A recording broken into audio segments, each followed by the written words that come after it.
South India shopping mall the wedding మంత్ర సరికొత్త wedding collection south India shopping mall. Sir ఎలా అంటే కంప్లీట్గా last time ఏమో కాజల్ గారు సిస్టర్ క్యారెక్టర్ అంత బ్యూటిఫుల్ యాక్ట్రెస్ని సిస్టర్గా చేశారు. మరి ఈ ఫిలింలో మరి కాజల్ గారు కన్నప్ప పార్వతీదేవి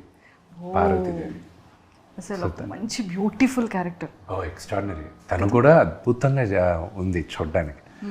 నాకు ఎడిటింగ్ రూమ్లో కూడా చూసినప్పుడు కూడా నేను మెసేజ్లు పెట్టేవాడిని, థ్యాంక్ యూ సో మచ్ నువ్వు ఈ క్యారెక్టర్ యాక్సెప్ట్ చేసిన దానికి. పార్వతీదేవిలాగా నాకు నేను అనుకున్న పార్వతీదేవిలాగా ఉన్నాను అది నేను చెప్పాను. సార్ మీరు ఎలా డిజైన్ చేసుకున్నారు అంటే లైక్ స్టోరీ మీకు నరేట్ చేసి? నాకు శివుడు పార్వతి వరకు ఎలాగనుకున్నానంటే, మా అమ్మ నాన్న నేను చిన్నప్పుడు వాళ్ళు 30sలో ఉన్నారు. వాళ్ళు అలా చిలిపిగా మాట్లాడుకొని ఎలా వాళ్ళు బ్యాంటర్ చేసుకుంటూ వాళ్ళిద్దరి మధ్యన కాన్వర్జేషన్ ఎలా ఉందో అలాగే ఉండాలి శివుడు పార్వతీల మధ్యన అనేది నేను అనుకున్నాను. ఎందుకంటే ప్రపంచంలో ఉన్న one of the greatest love story శివుడు పార్వతిది. ఓకే, సో ఆ స్టోరీ అలాగా నేను వాళ్ళ క్యారెక్టర్స్ అలా అనుకుని అలా డిజైన్ చేశాను అనమాట. అండ్ మోహన్ లాల్ సార్ అసలు యాక్టింగ్ చించేస్తారు. అతనికి అటు సైడ్ ఎంత ఫ్యాన్ బేస్ ఉందో మన తెలుగులో కూడా అంత ఫ్యాన్ బేస్ ఉంది. సో అంటే లైక్ వర్కింగ్ చేసేటప్పుడు కానీ లైక్ ఒక యాక్టర్ వ్యక్తిగా కూడా మహానుభావుడు. ఆయన ఈజ్ ఎ గ్రేట్ మ్యాన్. నాకు బాగా ఇష్టం. నేను ఒక వ్యక్తిగా కూడా నేను చాలా నేర్చుకున్నాను ఆయన దగ్గర. ఆయన యాటిట్యూడ్ అనేది గొప్ప యాటిట్యూడ్ అయింది. I really loved his attitude. Yes sir. And Prabhas గారు ప్రమోషన్స్ స్టార్ట్ చేసేసారు. మరి ఎప్పుడు ఏమైనా ప్రభాస్ గారితో ప్రమోషన్స్ ఈవెంట్స్కి ఏమైనా ఛాన్స్ ఉందా? చూడొచ్చా మేము? ఉండొచ్చేమో, not sure, I have to ask him. Okay sir. అంటే అంత బిజీగా ఉంటారు అంటే ప్రతి ఒక్క యాక్టర్ వాళ్ళకి. షూటింగ్ అప్పుడు నాకు ఎవరిది ప్రాబ్లం అవ్వలే. అందరు డేట్లు దొరికే, అన్నీ ప్రమోషన్స్కి అందరు డేట్లు దొరికేది బాగా ఇబ్బందిగా ఉంది నాకు. అందరినీ మళ్ళీ తీసుకొచ్చి మళ్ళీ ఇచ్చేయడానికి ఇట్ ఈస్ హర్క్యులియన్ టాస్క్. నాకు ఏదన్నా బాగా టఫ్గా అనిపిస్తుంది ఇప్పుడు ఏంటంటే this is the thing, promotions. Sir అంటే ఇన్ని ఇయర్స్ ఫిలిం కెరియర్లో అంటే ప్రతి ఒక్క ఫిలింకి మన మూవీ స్టార్ట్ చేసేటప్పుడు చాలా బాగుంటుంది అండ్ ప్రీ ప్రొడక్షన్ అంతా బాగుంటుంది. ఆఫ్టర్ ప్రమోషన్స్కి వచ్చేసేటప్పటికి ఎందుకు సార్ సెలబ్రిటీస్ అందరూ బిజీ అయిపోతుంటారు? అంటే ఇట్ డిపెండ్స్ టు కేస్. అందరూ బిజీ పీపులే.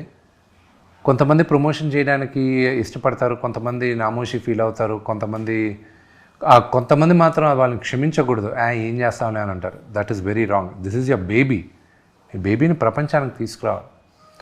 బట్ ఇంకోటి చెప్తాను, ద వే ఈ సోషల్ మీడియాలో మీరంటే ఐఎమ్ జనరల్లీ కలోకియల్గా చెప్తున్నాను, ద వే మీరందరూ ఈక తీస్తున్నారు చూడండి, అలాగ ఆఖరికి ఏమైపోద్దంటే నో యాక్టర్, నటీనటులు వచ్చి అసలు ఇంటర్వ్యూస్ అనేది మానేస్తారు ఇన్ ద నియర్ ఫ్యూచర్. మా ఇంటర్నల్గా జరిగే డిస్కషన్స్ ఉన్నా, చేయకపోవడం బెటర్, వీళ్ళందరికీ ఎందుకు చేసేది, ఏదో కంటెంట్ సోషల్ మీడియాలో పోస్ట్ చేసామని చాలు, ఎందుకు వీళ్ళు పెట్టి ఇబ్బంది కలిగేది, ఏదో ఒకటి మనం మాట్లాడితే దాన్ని వేరే విధంగా వీళ్ళు మాట్లాడేది, ఎందుకు వచ్చిన గొడవ.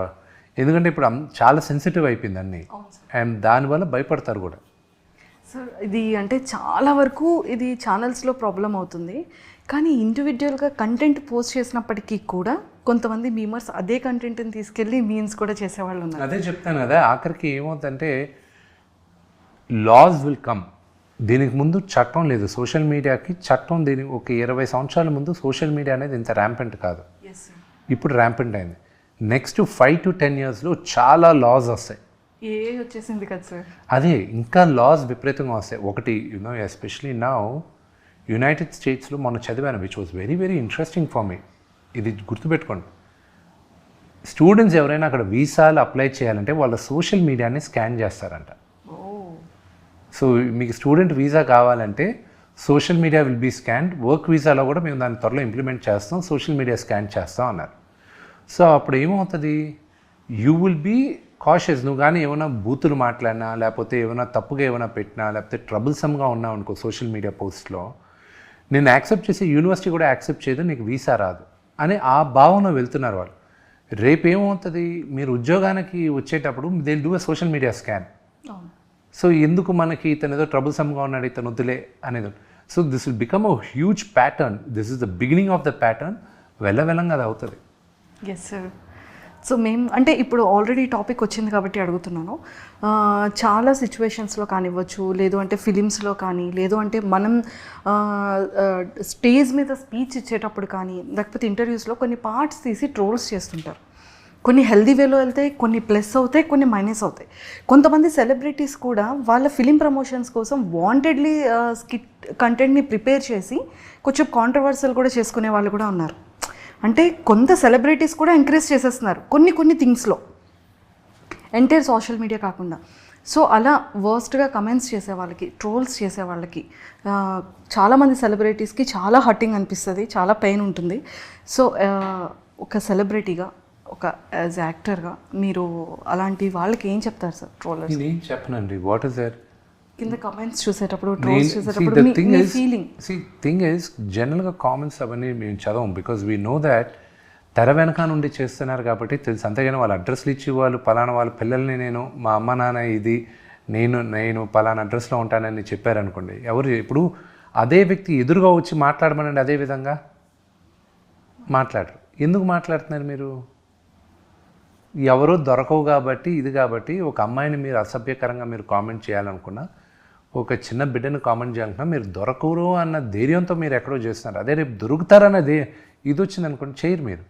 So all these will be corrected అండి. బట్ ఇట్ షోస్ యువర్ మీ యూనో ఎలాంటి వాతావరణంలో పెరిగావు అనేది తెలుస్తుంది అంతే. The culture your mother and father gave you అనేది తెలుస్తుంది అంతే. Good answer sir. And Kannappa కంప్లీట్గా ఒక శివుడి యొక్క డివోటీ, థర్డ్ ఐ అంటే ఎంత పవర్ఫుల్ ఉంటుందో. భక్తుడు కూడా శివయ్యకి అంత ప్రియమైన భక్తుడు. సో మీరు కూడా పర్సనల్లీ కూడా మీరు శివయ్య డివోటీ, చాలా ఇష్టం శివయ్య అంటే. సో ఈ థాట్ ఎలా అనిపించింది? అండ్ మూవీకి బిఫోర్గా కూడా కొన్ని ప్రిపరేషన్స్ ఉంటాయి. ఒక యాక్టర్గా ఎలా చేయాలి, డైలాగ్స్ ఎలా ఇవ్వాలి, ఎలా ఎక్స్ప్రెషన్స్ ఇవ్వాలి, కొన్ని ఎలా పిక్ చేసుకోవాలి. నాకు కథ రాసుకునేటప్పుడు ఐ వాజ్ వెరీ క్లియర్. ఇది అని I was very clear. I never really prepared for it. It just came to me naturally. ఎందుకంటే కథ రాసేటప్పుడు ప్రాబబ్లీ మెంటల్గా అది ప్రిపేర్ అయిపోతూ ఉన్నానేమో. Maybe I think that would have happen. దీనికోసం స్పెసిఫిక్గా లేదు. నాకు భక్తుడైన తర్వాత ఎలాగ ఉండాలనేది నాకు ఈజీగా తెలిసింది. కానీ అంటే I knew what I was going to do. భక్తుడు కాక ముందు క్యారెక్టర్ ఎలా చేయాలనేది మాత్రం నాకు డైలమాలో ఉన్నప్పుడు మా డైరెక్టర్ కొంచెం అందించాడు. అండ్ ఆయనకి థ్యాంక్స్ చెప్పాలి. He made it easy for me. Super. And sir, శివుడు జర్నీలో స్టోరీ మీరు రాసుకునేటప్పుడు కానీ, షూటింగ్లో కానీ, ఫినిషింగ్ తర్వాత యాజ్ ఎ శివ డివోటీగా కొన్ని మిరాకిల్స్ జరుగుతూ ఉంటాయి. అలా మీకు పర్సనల్గా ఏమైనా మిరాకిల్స్ అనిపించిందా? చాలా మిరాకిల్స్ అండి. అసలు ఈ సినిమా ఇంతమంది పెద్ద పెద్ద నటీనటులతో చేసేదే ఒక పెద్ద మిరాకిల్. నాకు ఇదంతా శివలీలాగే అనిపిస్తుంది అంతే. It is nothing more than that. Yes, అది మీరు చెప్పింది అగ్రీ అవుతాము. మీకు పర్సనల్గా ఏదైనా ఒక వన్ థింగ్? ఎడిటింగ్ రూమ్లో అనిపించింది కూర్చున్నప్పుడు, మై గాడ్, ఇదా నా ఆధ్వర్యంలో జరిగింది, ఇదా నేను షో రన్నర్గా నేను ఈ సినిమాని తీస్తున్నా, అసలు ఎలా పుల్ ఆఫ్ చేశాను దీన్ని అని ఎడిటింగ్ రూమ్లో అనిపించింది. కానీ అప్పుడు అనిపించింది దిస్ ఇస్ నథింగ్ బట్ శివలీల అనేది మాత్రం అక్కడ అనిపించింది నాకు. ఇట్స్ అసలు మేము వెళ్ళి 600 మంది ఇక్కడి నుంచి వెళ్ళడం ఏంటి, మేము అక్కడ షూటింగ్లు చేయడం ఏంటి, అక్కడున్న మాకు రోజు ఛాలెంజెస్ ఉన్నాయి.